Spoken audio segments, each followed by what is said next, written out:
नमस्कार, मैं रणधीर सिंह परमार। लॉकडाउन की स्थिति में एक ऐसे परिवार के पास हमारी टीम जा पहुंची है जिनकी परेशानी, जिनकी तकलीफ़ सुनने को कोई तैयार नहीं, जिन्हें किसी भी प्रकार की परमिशन देने के लिए कोई तैयार नहीं। जी हाँ, ये एक शादी का कार्ड है, ये शादी का टेंट है। ये शादी के कार्ड के लिए एक बच्ची या एक बच्चा अपनी आधी ज़िंदगी इंतज़ार करता है कि कब हमारी ज़िंदगी में वो खुशी आएंगी, वो दिन आएंगे जब हम अपनी ज़िंदगी किसी और के नाम कर पाएंगे। ये शादी का कार्ड तो बना था खुशियों के लिए, लेकिन ये अब तकलीफ़ में बयां हो चुका है, तकलीफ़ में बीत गया है और तकलीफ़ के लिए लगभग 50 दिन से चल रहा है। ये जो लोग आप हमारे सामने बैठे देख रहे हो, इनमें से आधे यहाँ के हैं और आधे कानपुर या बनारस के। ये आए थे एक खुशी में शामिल होने के लिए, लेकिन ये उस परिवार की तकलीफ़ बन चुके हैं। ये हैं रिश्तेदार, लेकिन एक दूसरे की तकलीफ़ में सिर्फ यहाँ हैं। कोई अपने घर जाना चाहता है तो यहाँ के लोग उन्हें अपने घर भेजना चाहते हैं, लेकिन इनको परमिशन देने के लिए कोई तैयार नहीं। कई दफ़ा ये एसडीएम दफ्तर हुआ है, कई दफ़ा ये यहाँ के राजनेताओं के घर हुआ है। कोई समाज सेवा करने वाले लोग अभी तक यहाँ नहीं पहुँचे हैं। हालांकि अगर उन्हें जानकारी लगेगी तो वो यहाँ आएंगे, लेकिन अभी तक कोई भी ऐसी नहीं आए हैं जो इनकी समस्या का समाधान कर सकें। अब लगातार इन लोगों को 50 दिन हो गए हैं, 50 लोग हैं और कहना है इनका कि सोशल डिस्टेंसिंग का जो फॉर्मूला पूरे देश में चल रहा है, पूरी दुनिया में चल रहा है, वो हम आखिर कैसे कर सकें। ये एक छोटा सा मकान है, इस मकान में लगभग 52 से 53 लोग रह रहे हैं। 3 कमरों का ये मकान, और इनका कहना है कि आखिर हम रहें तो कैसे रहें। आइए हम आपको कैमरे के माध्यम से अंदर ले चलते हैं और दिखाएंगे कि अंदर की जो स्थितियां हैं, अंदर की जो हालात हैं, अंदर की जो तकलीफ़ है वो आखिर कैसी हैं। आइए, तो कैमरामैन साथी से हम चाहेंगे कि अंदर आ जाइए, हम आपको दिखाते हैं कि अंदर की स्थितियां कैसी हैं। ये तमाम महिलाएं यहाँ पे बैठी हैं, दिन इनका ऐसे कटता है, वो यहाँ पे खाना खा के यहीं पे सो जाती हैं। हालांकि खाना कहाँ से आता है, कैसे आता है, मैंने पहले भी जिक्र किया कि ये तमाम लोग इकट्ठे हुए थे अपनी खुशी के लिए, लेकिन एक दूसरे की तकलीफ़ों में सिर्फ और सिर्फ सहयोग कर रहे हैं। जिससे जो सहयोग बन रहा है वो कर देता है इसी परिवार में आपस में, और कोई बाहर से नहीं आ पाता है। हमारे साथ कई लोग हैं, उनमें से हम बात करते हैं कि कैसे इकट्ठे हुए, अब कितने दिन हो गए हैं और आगे के हालात क्या है या अब के हालात क्या है। क्या नाम है आपका? सर मेरा नाम शमरीन है। नाम? शमरीन। समरीन जी, आप लोग किस वजह से यहाँ एकत्रित हुए थे और अब आप लोगों के कैसे हालात हैं? सर यहाँ 24 मार्च को हम लोग शादी के लिए आए थे, तो 17-18 तारीख को हम लोग यहाँ आ गए थे। लेकिन लॉकडाउन की वजह से सर हम लोग यहाँ 1.5-2 महीने से फंस के रह गए, कि लगभग 50 दिन हो गए हैं। सर खाने पीने की दिक्कत तो है ही है, रहने की, सोने उठने बैठने की बहुत ज़्यादा परेशानी है। आदमी रात भर बाहर रहते हैं, हम लोग यहाँ ऐसे बैठे रहते हैं, कुछ लोग सो जाते हैं, बस यही दिक्कत हो रही सर। और हमारी फैमिली के बहुत से लोग वहाँ घर पे रह के, उनको भी परेशानी हो रही खाने पीने की, सर हम लोगों को भी बहुत हो रही है। सरकार की तरफ से कोई मदद तो मिल नहीं रही है। जो 2 लोगों को पास दे रहे, 2 लोग जाएंगे तो बाकी लोग को यहाँ कैसे छोड़ के जाएंगे।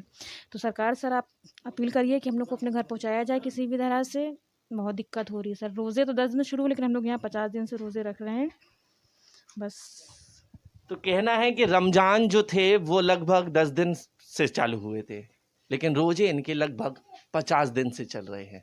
ये तकलीफ़ है जो हम आपके सामने ला रहे हैं, ये तकलीफ़ है जो हमारे माध्यम से वो सरकार से, राजनेताओं से गुहार लगा रहे हैं।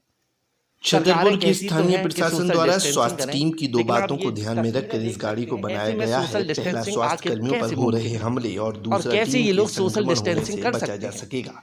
ये एक छोटा सा 8 बाई 10 का कमरा है हरिओम और करीबन 23 महिलाएं, 23 लोग आखिर 6-6 फीट की दूरी पे कैसे रह सकते हैं। इसके अलावा हम फिर से बाहर चलते हैं, उन लोगों से भी बात करते हैं जो इस परिवार का जिम्मा उठाए हुए हैं। ये महिलाएं हैं जो अंदर की व्यवस्थाएं देखती हैं, और ये जेंट्स लोग हैं जो बाहर की व्यवस्थाएं कैसे करनी है। ये तमाम लोग यहाँ पे बैठे हुए हैं। इन लोगों का यहाँ बैठे बैठे दिन कट जाता है, और जब सूरज ढलता है तो घर के अंदर जाके एक बिस्तर पे लगभग 2 से 3 लोग सो जाते हैं, क्योंकि जगह ही नहीं है। आखिर जाएं तो जाएं कहाँ। और ये बीमारी जो है वो ऐसी है कि कोई भी किसी की तकलीफ़ में हाथ बटाने को तैयार नहीं। किसी के घर में अगर एक कमरा खाली भी है तो दूसरों की परेशानियां वो आखिर कैसे ले लें। अगर उनकी सोचें तो वो भी गलत नहीं, और इनकी सोचें तो ये भी गलत नहीं। लेकिन सिर्फ इनका एक है कि हमको सिर्फ इतनी इजाज़त दे दे सरकार कि हम अपने घर वापस लौट जाएं। ये शादी दोबारा होगी, हम दोबारा एकत्रित हो जाएंगे और भगवान से दुआ करेंगे कि ये तकलीफ़ों में, दर्द में बयां ना हो, बल्कि ये जो टेंट लगा हुआ है, ये जो कार्ड बना हुआ है, ये खुशियों में लाए।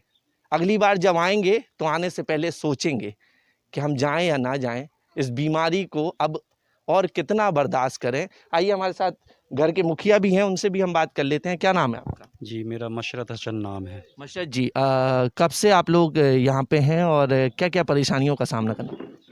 हमारे यहाँ बेटी की शादी 24 मार्च की थी, जिनमें 16-17 मार्च तक काफ़ी रिश्तेदार हमारे घर आ चुके थे। 30-32 रिश्तेदार, 20 लोग हमारी फैमिली में हैं।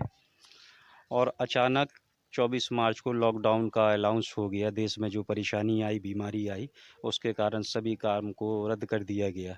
उसमें हमारे यहाँ की शादी भी रद्द कर दी गई, आगे बढ़ा दी गई। तभी से ये लोग यहाँ पास लॉकडाउन में फंसे हुए हैं।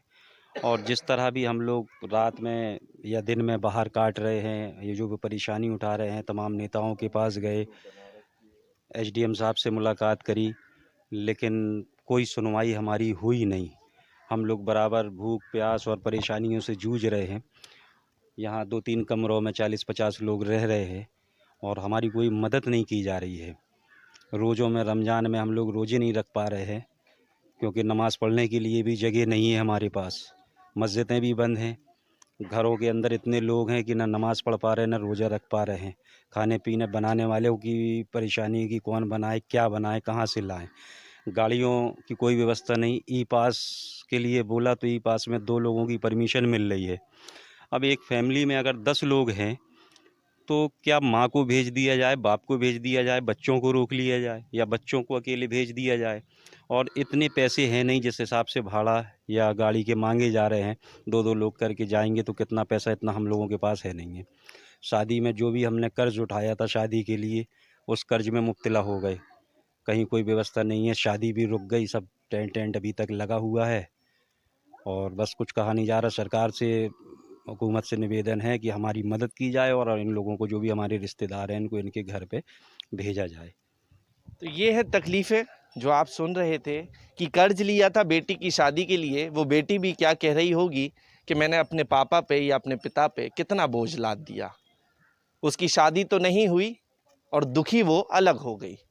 ये परिवार यहाँ कष्ट में है, वो परिवार वहाँ कष्ट में होगा। जो रिश्तेदार आए थे वो इनका कष्ट बने हुए हैं और इनको लग रहा है कि इनकी वजह से वो कष्ट में है। कष्ट हैं, तकलीफ़ हैं, लेकिन एक दूसरे से सिर्फ मन में सोच सकते हैं, जिक्र नहीं कर सकते हैं, क्योंकि आप भी समझते हैं रिश्तेदारी का आखिर क्या हाल होता है। कोई 400 किलोमीटर से चला था तो कोई 500 किलोमीटर से चला था यहाँ पर खुशी में आने के लिए, लेकिन यहाँ पे दर्द है। कहना है उनका कि खाने बनाने वाले लोग नहीं, नमाज पढ़ने के लिए जगह नहीं, मस्जिद बंद है। और ये सोचना पड़ता है कि खाना बनाएं तो क्या बनाएं। जब हमारी इनसे कोरोना से चर्चा हुई तो उनका कोरोना के लिए कहना था कि ना पूछ मेरे सब्र की इम्तिहान कहाँ तक है, तू सितम कर ले तेरी हसरत कहाँ तक है। ज़िंदगी की उम्मीद जिन्हें होगी उन्हें होगी, हमें तो देखना है तुझ में ताकत कहाँ तक है। वरदान एक्सप्रेस के लिए फ़िलहाल इतना ही। मैं और मेरे सहयोगी के साथ मैं रणधीर सिंह परमार, फ़िलहाल दीजिए इजाज़त। ऐसी ही वो खबरें जो आपके लिए ज़रूरी हैं या जिन खबरों से लोगों की मदद हो सकती है, ऐसी हर खबर आपको मिलेगी वरदान एक्सप्रेस पे। फ़िलहाल इतना ही।